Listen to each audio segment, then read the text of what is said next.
సరే ఆ global summit ఆ కథలు ఇంకా చాలా ఉన్నాయి చెప్పేటి, ఇది సందర్భం కాకపోవచ్చు. అయితే ఒకటి నిన్న చూస్తుంటే గుర్తొచ్చింది, అదేంది ట్రంప్ రోడ్ అని పెడతారట హైదరాబాద్లో. అని ఎందుకే ట్రంప్ రోడ్ పెడతావు?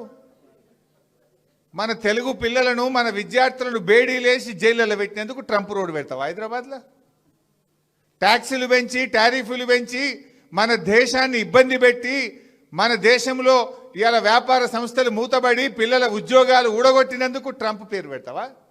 ఏం చేసిండు ట్రంప్? ఇలా మన పిల్లలు హైదరాబాద్ పిల్లలు అమెరికాలో ఉద్యోగాలు రాక నానా ఇబ్బందులు పడుతున్నారు. విద్యార్థులకు ఫీజులు పెంచిండు ట్రంప్, చదువుకోవడానికి అమెరికా పోకుండా ఫీజులు పెంచిండు. ఫీజులు పెంచి బేడీలేసి మీ టారిఫ్లు పెంచి భారతదేశాన్ని ఇబ్బంది పెడుతుంటే ఈయనట ట్రంప్ రోడ్డు పెడతారట. ఇది భారతీయులను అవమానించడం, ప్రజలను అవమానించడం. ఎవడన్నా ట్రంప్ పేరు పెడతాడు? ట్రంప్ అంటాడు మన నోట్బుక్ ఎత్తగొడుతున్నాడు, మన టారిఫ్లు పెంచుతుండు, బేడీలేసి మన పిల్లల్ని అవమానపరిచి అత్యంత అవమానకరంగా మన పిల్లల్ని దేశం నుంచి ఎల్లగొడుతుంటే జైళ్ళలో పెడుతుంటే వాని పేరు పెడతా అంటే అసలు నువ్వు ఏం మనిషివి? నీకేమైనా సోయి ఉందా లేదా నాకైతే అర్థమవుతలేదు. ఇంకా చాలా విషయాలు ఉన్నాయి, అవి